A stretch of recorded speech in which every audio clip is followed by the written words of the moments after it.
아, 오늘과 내일은 오늘 본문을 중심으로 지극히 작은 것부터 충성합시다라는 제목으로 두 번에 걸쳐서 충성이라는 주제로 말씀을 좀 나누려고 합니다. 우리말 속담에 안에서 새는 바가지 밖에서도 샌다라는 말이 있죠. 안에서 새는데 밖에서 이렇게 안 새고 그럴 일은 없겠죠. 또 밖에서 새는 바가지 안으로 가지고 들어와도 셉니다. 오늘 본문 10절에 보면 이것과 비슷한 말씀이 기록되어 있죠. 10절을 한번 보실까요? 지극히 작은 것에 충성하는 자는 큰 것에도 충성합니다. 또 반대로 지극히 작은 것에 불의하다 그러면 큰 것에도 불의하게 돼 있죠. 이건 같은 이야기입니다.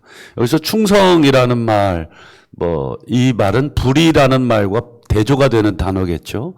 그래서 불의하다라고 하는 것은 믿을 수 없다는 뜻입니다. 뭔가를 맡겼는데, 저분은 도무지 믿을 수가 없다. 우리 그런 분들이 간혹 있습니다. 뭔가 어떤 것들을 위임했는데, 그것을 위임받은 대로 말을 하지 않아요. 위임받은 대로 전달을 하지 않아요. 한두 번은 속일 수 있지만 꼬리가 길면 밟히게 되고 잡히게 되죠. 그러면 다음부터는 그 사람에게 그 일을 맡길 수가 없는 것입니다. 그런 면에서 사람 사이의 원리나 하나님과 사람 사이의 원리도 같습니다. 사람끼리도 그러하건대 하나님도 그러하시죠. 물론 하나님은 여러 번 기회를 사람보다는 더 많이 주시겠죠. 또 회개하면 또 하나님은 얼마든지 또 새롭게 고쳐서 기회를 줍니다. 그래서 오늘 우리가 함께 이 새벽에 묵상할 것은 지극히 작은 게 뭐냐, 지극히 작은 게 뭐고, 그리고 그 작은 것에 충성한다는 게 뭐냐 하는 것을 오늘 누가가 전해준 이 말씀을 통해서 함께 살펴보려고 합니다. 누가복음의 여러 특징들이 있어요. 우리 누가복음을 그냥 순서대로 쭉 읽는 방식이 있고요. 1장부터 우리 24장까지 쭉 그 흐름에 따라서 누가가 무슨 이야기를 어떻게 전해주고 있는지를 쭉 읽는 방식이 있고, 또 누가복음을 주제별로 읽는 방식이 있습니다. 주제별이라고 하는 것은 어떤 특정한 주제에 대해서 누가가 어떻게 말을 하고 있는가. 그래서 이 학자들은 누가가 뭘 말하고 있는가를 이렇게 묶어서 정리해 놓기를 좋아하죠. 학자들은 그렇습니다. 그래서 그것을 신학이라는 이름으로 누가 신학, 또 마태복음에는 또 마태가 뭘 전하고 싶었는지 마태 신학, 이런 식으로 해서 사람 이름을, 성경 이름을 앞에 붙이고 신학이라는 말을 뒤에 붙이면 누가가 특별히 뭘 강조하고 있는지. 그래서 누가복음에 보면 여러 가지 특징들이 있다. 특별히 누가는 성령에 관한 아주 많은 기록들을 다른 복음서들보다 많이 합니다. 그래서 누가에 관한 성령을 연구한 책이 이렇게 두껍습니다. 그래서 이걸 한 권으로 출판을 못할 정도로 두꺼워서 두 권 상하로, 그러니까 웬만한 베개 높이예요. 그러니까 그럴 정도로 이 누가는 성령에 대해서, 그럴 법도 한 게, 누가는 누가복음도 기록했지만 또 뭐도 기록했습니까? 사도행전도 기록을 했어요. 그러니까 누가복음은 24장, 사도행전은 28장, 합치면 벌써 50장이 넘는 엄청난 양의 이 성경을 기록했기에 누가는 굉장히 많은 부분을 다루어 주는데, 그 중에서도 유독 제가 한번 말씀드린 기억이 있는데, 누가가 이 돈에 대한 이야기를 굉장히 많이 하더라.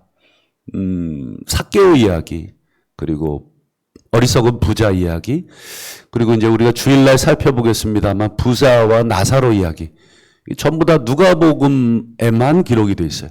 누가만 그 이야기를 기록했다는 것은 누가가 거기에 더 관심을 많이 뒀다는 뜻이고, 하나님께서 누가를 통해서 그 내용을 기록하게 하셨다, 이렇게 볼 수가 있죠.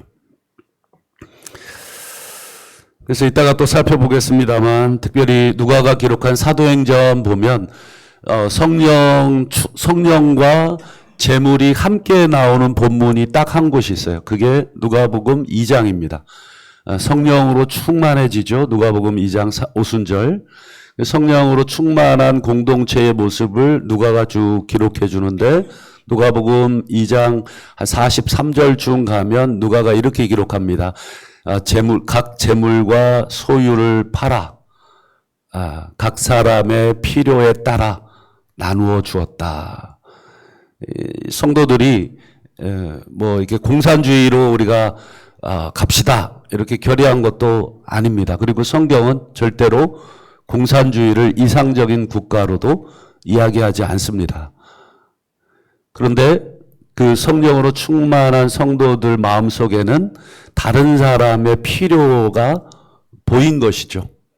그래서 누가 말하지 않아도 성령께서 내적인 그 강력한 그 열망을 주셔서 저 사람에게 내 것을 좀 나누어야 되겠다.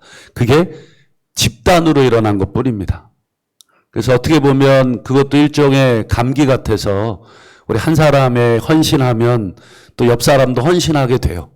그게 서로 전염이 되는 것처럼 그렇게 공동체 안에 성령께서 각 사람들의 마음을 움직이시니까 다른 사람의 필요를 보게 하셨고, 그리고 그들의 필요를 위해 기도할 뿐더러 자기의 것을 조금씩 나누는, 때로는 전부 다 나누는.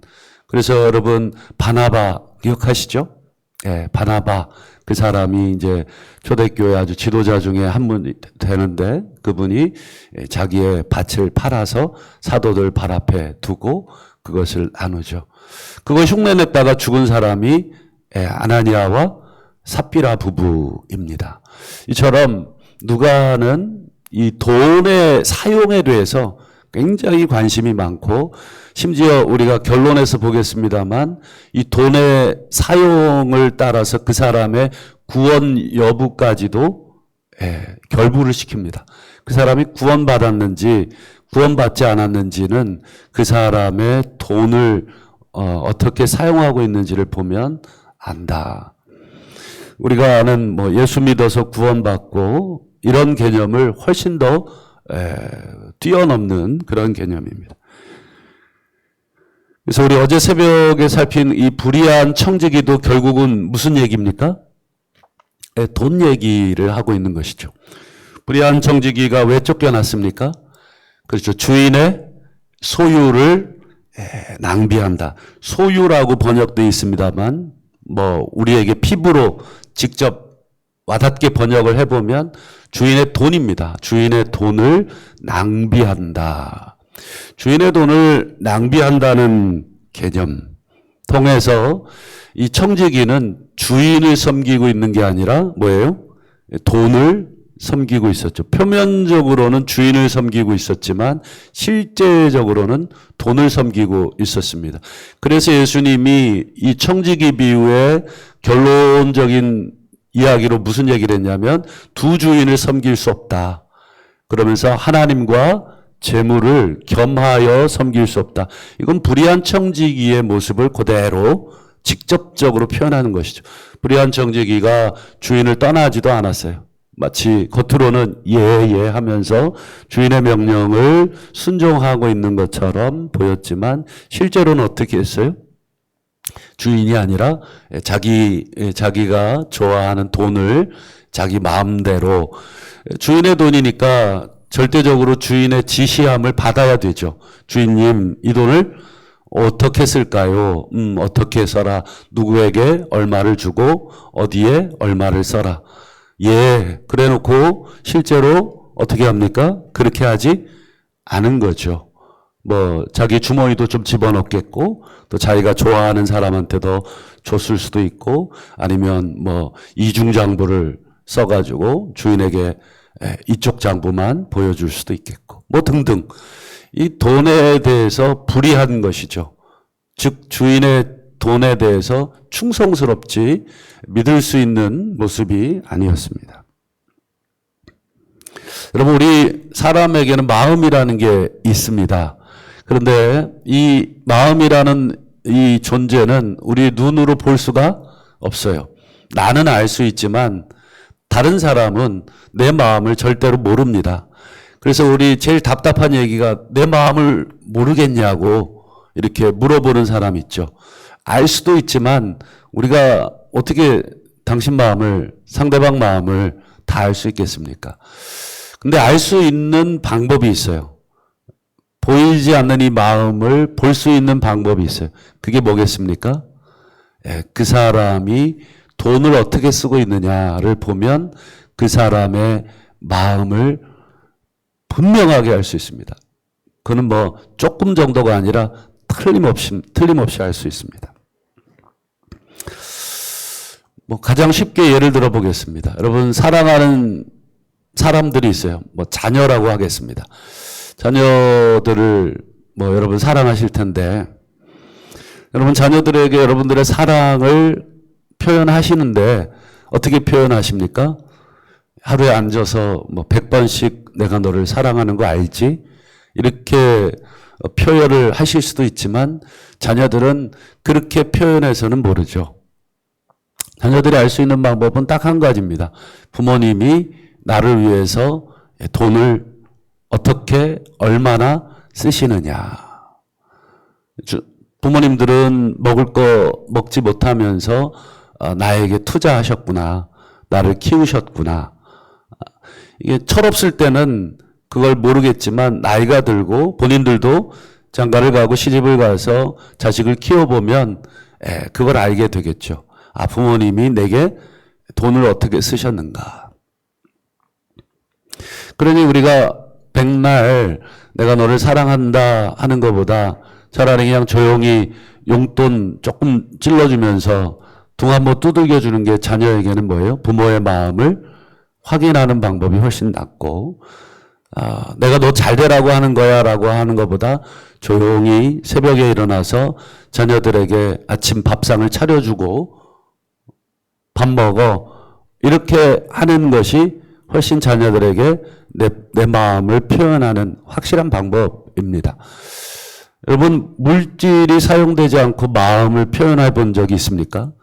그거는 뭐 표현은 할 수 있겠지만 그 마음이 느껴지지는 않을 것입니다. 그래서 우리 누군가 사랑하는 존재 또는 좋아하는 존재가 있으면 자꾸 그 사람에게 뭔가를 주고 싶고 그리고 내 소유 중에 뭔가를 자꾸 나누고 싶습니다. 그건 틀림없는 마음이죠. 아마 우리 여기 새벽 가족들 중에도 아마 내가 내일 김집사랑 점심 좀 먹어야 되겠다. 왜 점심이라는 마음이 생겼습니까? 좋아하니까. 그 좋아하는 마음을 점심을 함께 먹기 위해서 돈을 씀으로써 그 마음을 표현하는 거죠.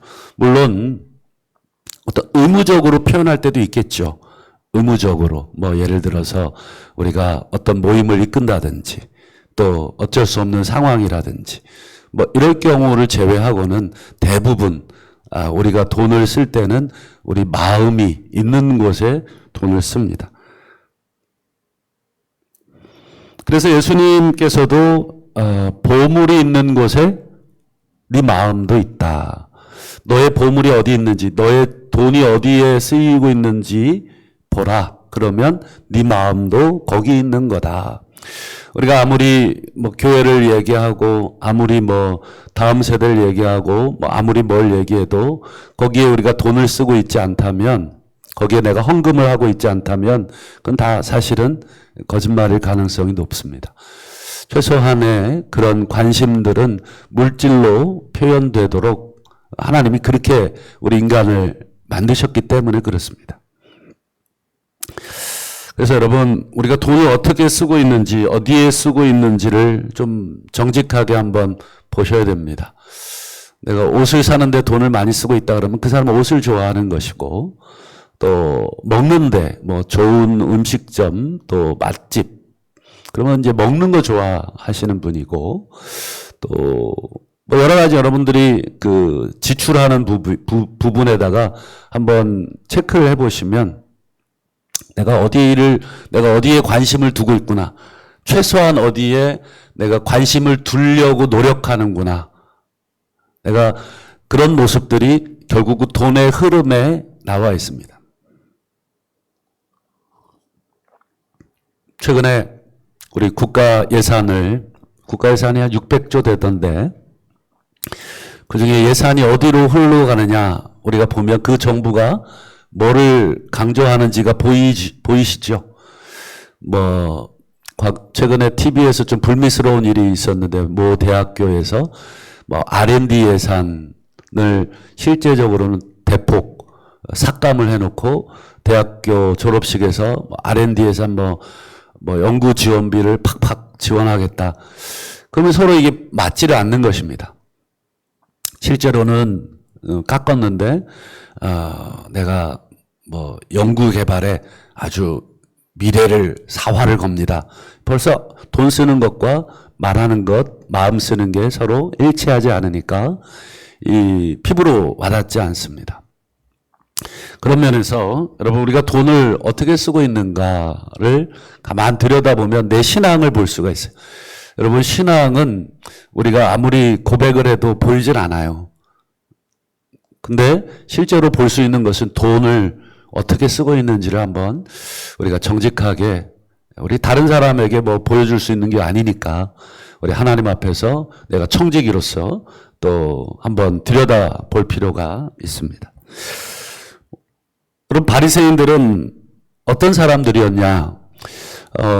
누가복음 오늘 16장 14절을 보면 바리새인들의 모습이 기록되어 있는데 바리새인들은 돈을 좋아하는 자들, 이 좋아한다는 단어가 조금 더 직역하면 사랑한다는 단어입니다. 이 디모데후서 3장에 보면 말세에 여러 사람들의 특징이 나오는데 자기를 사랑하고 그 다음이 뭐냐면 돈을 사랑하고 해요. 자기 사랑이 1번이고 돈 사랑이 2번인데 그 단어와 같아요. 바리새인들은 돈을 좋아한다. 이 말은 말세의 사람들이 돈을 사랑한다. 이 사랑한다는 단어와 같아요. 그렇기 때문에 바리새인들은 돈을 사랑하는 여러분 돈을 사랑한다는 걸 약간 부정적인 의미로 사용한 것이죠. 그래서 누가복음 이제 20장에도 우리가 살펴보겠습니다만 바리새인들이 과부의 가산을 삼키는 자라고 과부의 가산을 여러분 과부는 가진 가산도 없고 가졌다고 해도 그 가산은 아주 힘든 가산일 건데 그 힘든 생활까지도 바리새인들이 서기관들이 착취하고 있다 이렇게 기록합니다. 그 바리새인들은 하나님 앞에서 어떤 청직이냐면 불의한 청직이죠. 작은 것에 불의한 청직입니다. 그래서 오늘 11절 본문을 한번 화면을 통해서 보시면 예수님이 이렇게 얘기합니다. 너희가 만일 불의한 재물에도 충성하지 아니하면 누가 참된 것을 너희에게 맡기겠느냐. 여기 불의한 재물이라고 표현되어 있는데 이건 뭐 이 땅에서의 재물이라고도 표현할 수 있어요. 돈입니다. 돈. 네가 돈 하나님이 맡기신 이 돈도 제대로 하나님의 뜻대로 쓰지 않으면서 하나님으로부터 어떤 영적인 것, 참된 것을 뭐 맡기를 바라느냐? 이것은 다 거짓이다. 이렇게 지금 아주 신랄하게 예수님이 책망하고 있는 거죠. 그러니까 예수님이 돈에 대한 이야기를 계속하니까 바리새인들이 그 말을 듣고 비웃잖아요. 자기들 얘기라는 걸 알아요. 지금 예수님이 우리들 얘기구나. 그러면서 이 비웃는 것은 뭐냐면 긍정이 아니라 내가 저 인간을 죽여버려야지라고 하는 그 아주 독한 웃음이 나오는 것이죠.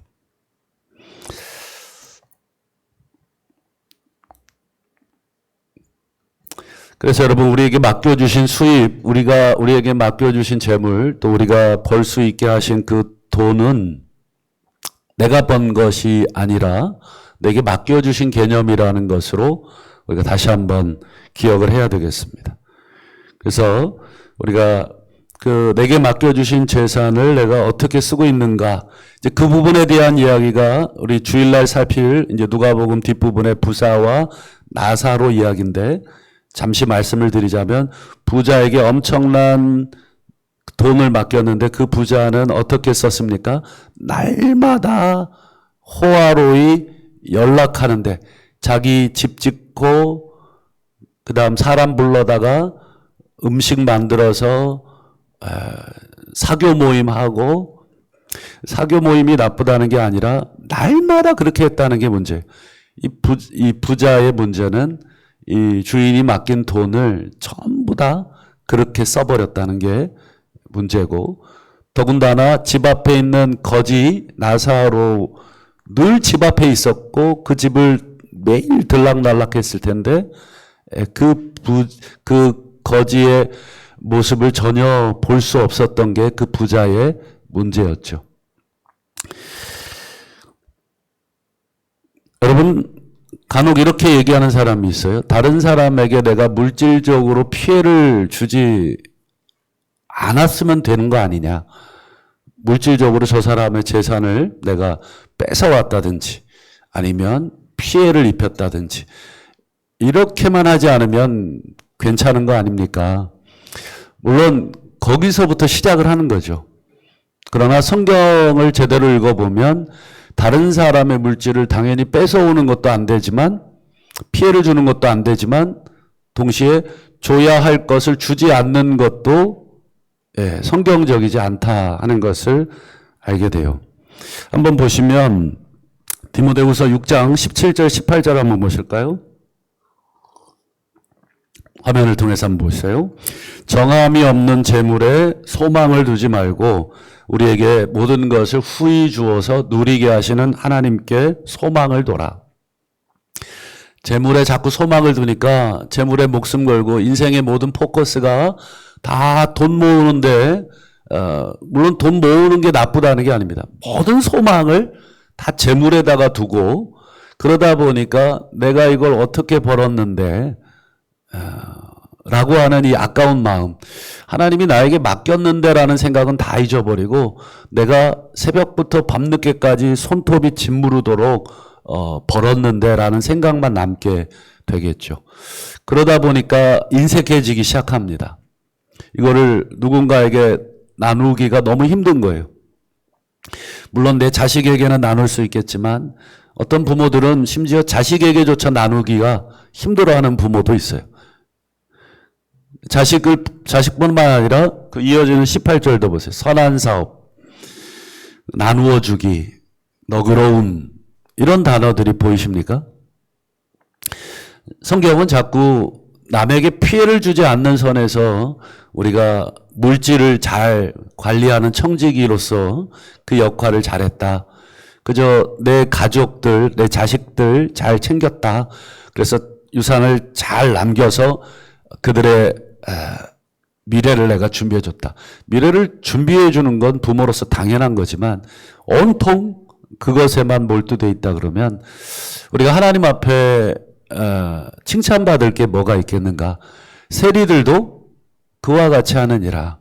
죄인들도 너희랑 똑같다. 이렇게 책망하셨던 예수님의 모습. 그 성경은 계속 선한 사업, 나누어 주기, 너그러움을 계속 이 청지기들에게 요구합니다. 그래서 유대인들은 자녀들에게 용돈을 주면서 꼭 하는 말이 있어요. 친구를 위해서 사용해라. 자꾸 이제 어릴 때부터 이 돈을 누군가를 위해서 사용하도록 가르치는 것이. 아이들의 머릿속에 그게 박힐 때까지, 인이 박힌다고 하잖아요. 인이 박힐 때까지 그것을 어릴 때 가르쳐야 어른이 돼서도 그것을 떠나지 않습니다. 근데 우리 부모님들이 자녀들에게 경제를 가르치는데 뭐 여러 가지 방법이 있겠습니다만 반드시 소유 중에 구제금을 사용해라. 이렇게 가르쳐야 됩니다. 네가 용돈 받은 것 중에 11조도 내야 되겠지만 그 중에 네 용돈 중에 친구를 위해서 또는 선한 일을 위해서 또는 공공의 유익을 위해서 또는 학급을 위해서 또는 다른 학생들 너보다 더 돈이 필요한 학생들을 위해서 네가 얼마를 썼는지를 꼭 기록할 수 있도록, 그래서 아이들의 그 일평생에 그 나누는 것이 삶이 될 수 있도록. 그래서 유대인들은 큰 부를 이루면 반드시 사회에 환원을 합니다. 공동체에 환원을 해요. 그래서 유대 사회 전체가 부유해질 수 있는 이유가 거기 있어요. 유대 사회는 철저하게 자기들 그 민족이 어려우면 반드시 돕습니다. 특별히 결혼할 때 축의금을 반드시 줍니다. 나랑 상관없는 사람도 유대인이란 이유로 줍니다. 그리고 아이들이 성인이 되면 통장을 만들어서 줍니다. 그리고 그 통장을 잘 그 돈, 물질을 잘 관리하는 것이 하나님 백성으로서의 아주 중요한 직무라고 하는 것이죠. 여러분, 하나님은 우리에게 돈을 얼마 모았냐로 그리고 얼마를 자녀들에게 상속했냐로 우리 청지기 됨을 평가하지 않으시죠.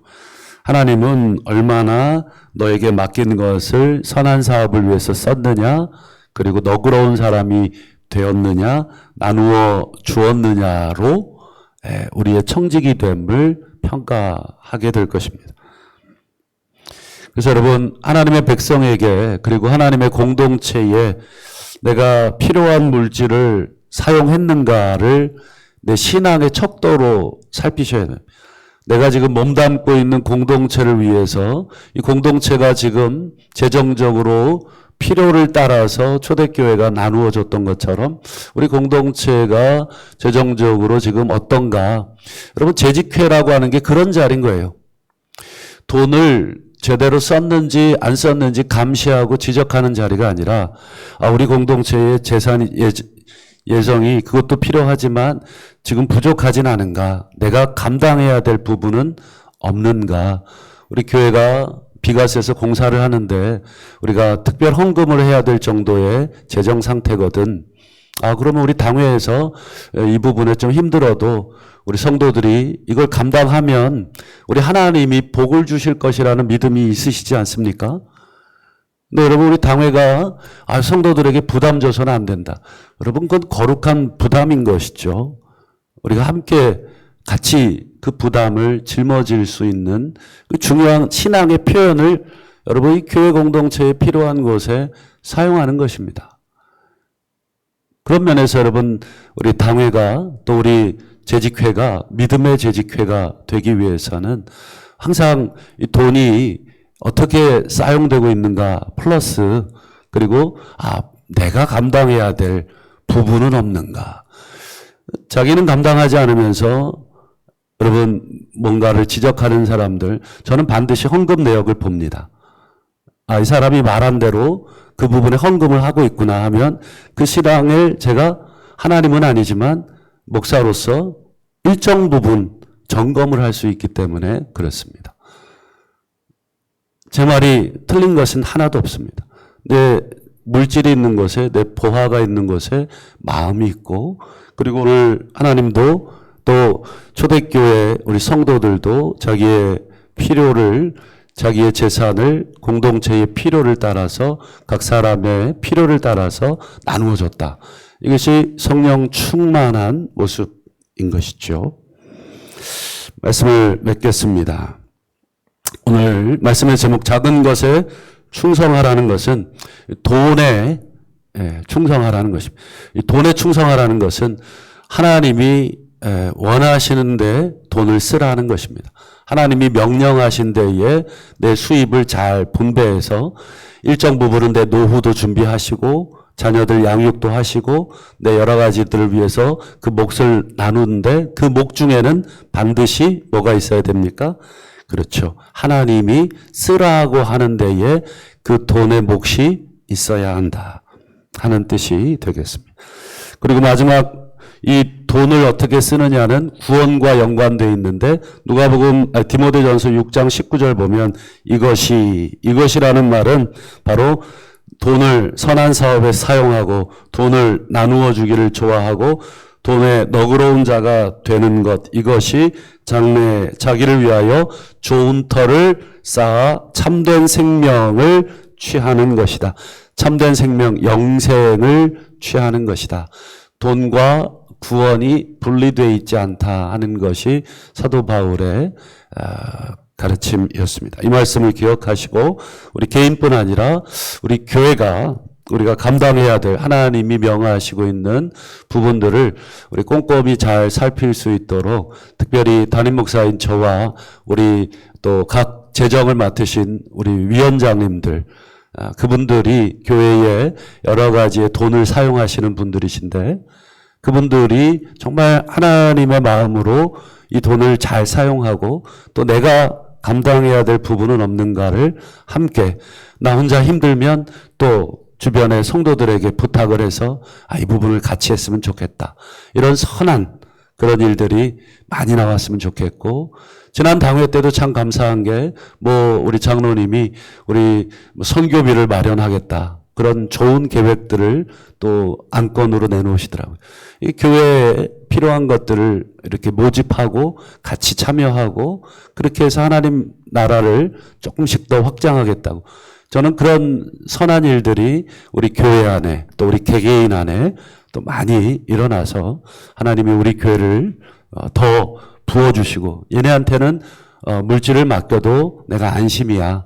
그러면 큰 것에도 충성할 거야 라고 하는 그런 선한 증거를 얻으시는 우리 교회가 또 우리 개인이 다 되시기를 주님의 이름으로 축원합니다.